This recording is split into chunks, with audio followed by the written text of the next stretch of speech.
Price the lord. ಕರ್ತನಾದ ಯೇಸು ಕ್ರಿಸ್ತ ನಾಮದಲ್ಲಿ ನಿಮ್ಮೆಲ್ಲರನ್ನು ವಂದಿಸುತ್ತೇನೆ. ಕರ್ತನು ನಿಮ್ಮನ್ನು ಆಶೀರ್ವದಿಸಲಿ.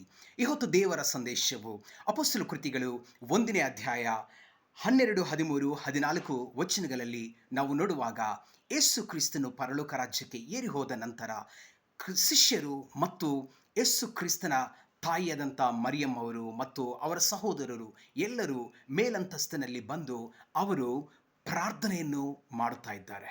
ಪ್ರಾರ್ಥನೆ ಯೇಸು ಸ್ವಾಮಿಯಿಂದ ಕಲಿತಿರುವಂಥದ್ದು. ಪ್ರಾರ್ಥನೆ ನಮಗೆ ಎಷ್ಟೋ ಅಗತ್ಯವಾಗಿದೆ.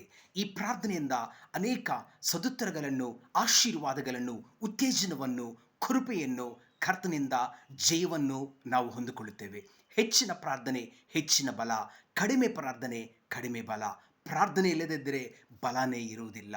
ಪ್ರೀತಿಯ ದೇವರ ಜನರೇ, ಹಾಗಾಗಿ ಶಿಷ್ಯರು ಮಾಡಿದ ಹಾಗೆ ನಾವು ಪ್ರಾರ್ಥನೆಯಲ್ಲಿ ಮುಂದುವರಿಯೋಣ.